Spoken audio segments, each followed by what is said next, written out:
the inability of the child or children to speak their native language. Who should be blamed? Who should we blame for the inability of their child or children to speak their native language?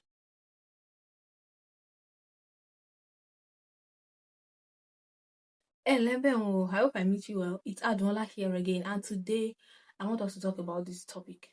Who should be blamed for the child or the children's inability to speak their native language?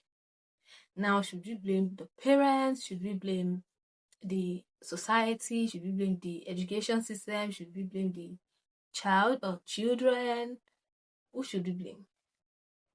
Or should we leave the blame game and just focus on the solution moving forward?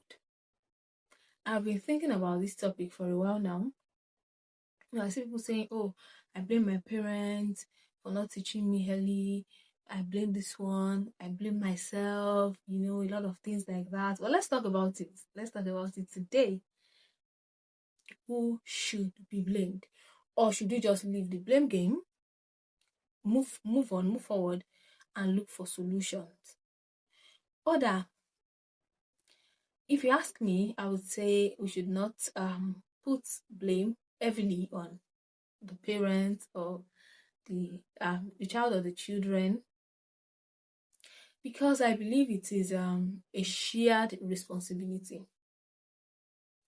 Usually it involves social, cultural, and environmental factors.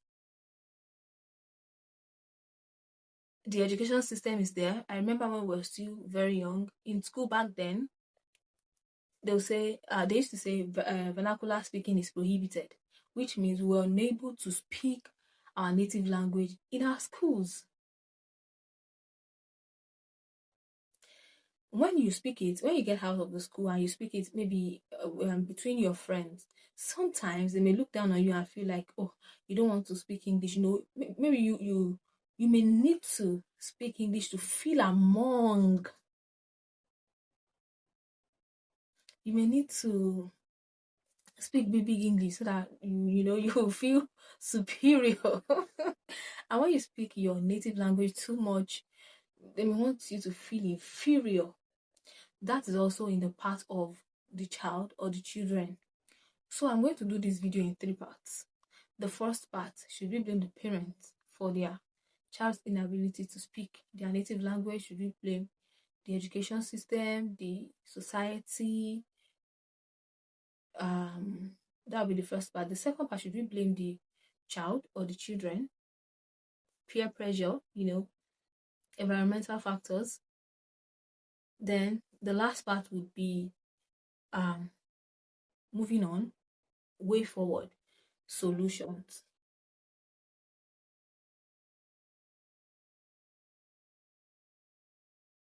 Now, looking at it, on the side of the parents, why, even if at all, if we want to blame the parents, why should we? Why?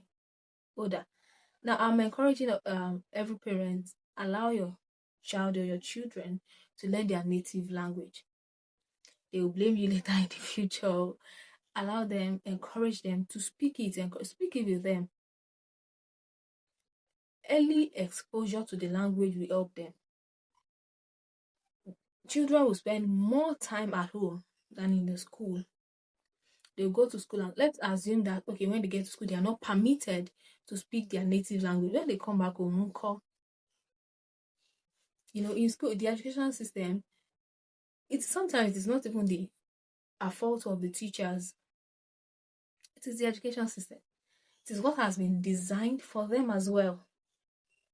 So we're able to speak it, if you speak it,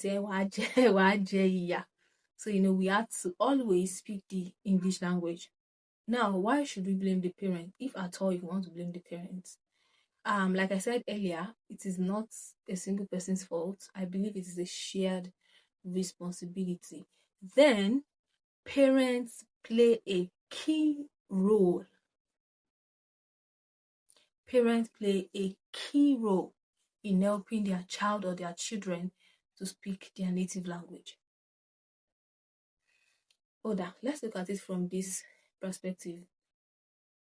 When you give, as a parent, when you give your child or your children early exposure to the language, because they spend more time at home, you want to communicate with them every day.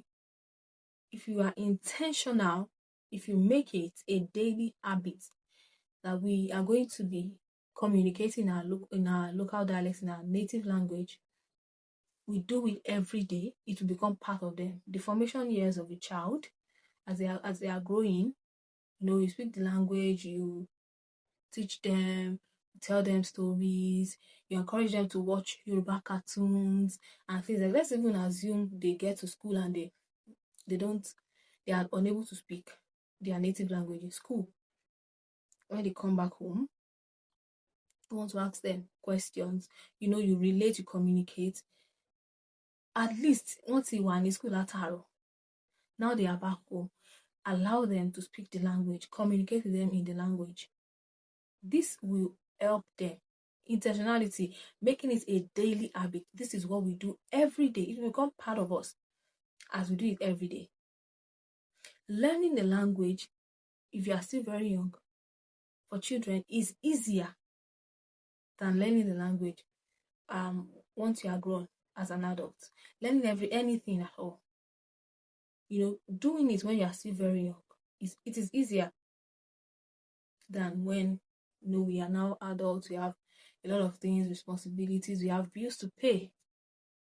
So as a parent, allow your child to learn their native language, encourage them, speak it with them, communicate with them in their native language. Now let us also look at cultural connection. Parents are the first bridge to heritage and tradition. They are the first bridge. So it is what we do, how you do it.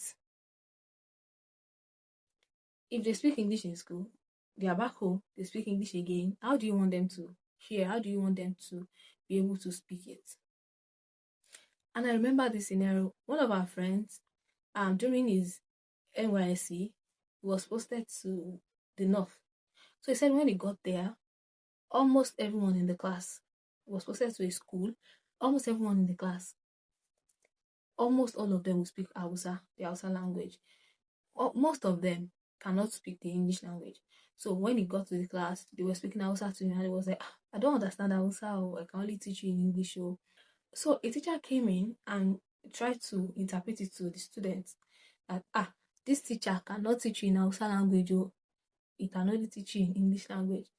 And most of them, they cannot speak it. It is not their fault. Anyway, I'm not saying it is bad. I'm not saying learning to speak English is not good. It is very good. We communicate in English language, to be able to reach a wider audience. But these students could not speak because it is their daily habit to always communicate in their language, in the Hausa language. They teach them in school in their language, everything in their language.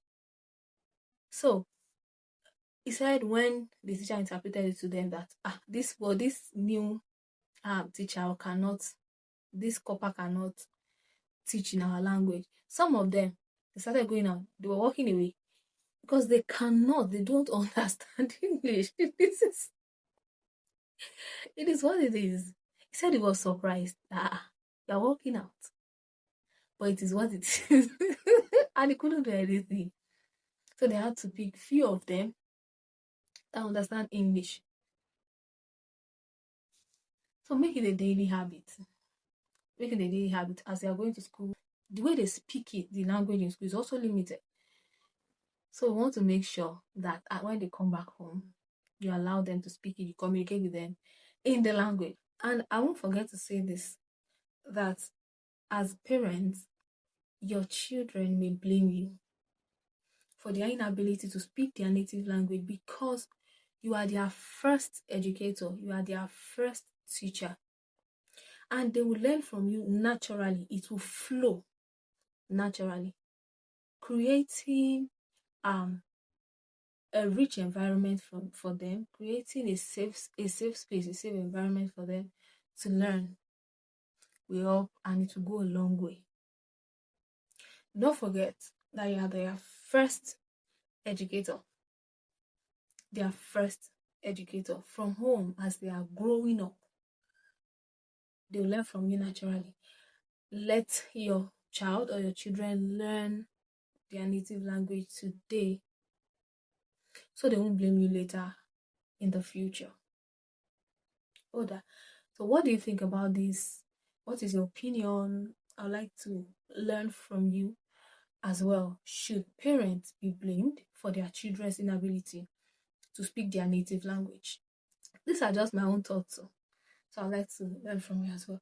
And until I come your way again, don't forget, let your children learn their native language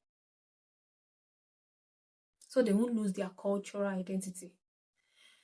Oda, and until I come your way again, I remain Adunola Abosede Shoko, and I am Yoruba. I am proudly so. I am unapologetically so. I am authentically so. I am beautifully so. I am awesomely so. Till I come your way again, I wish you goodness. Bye.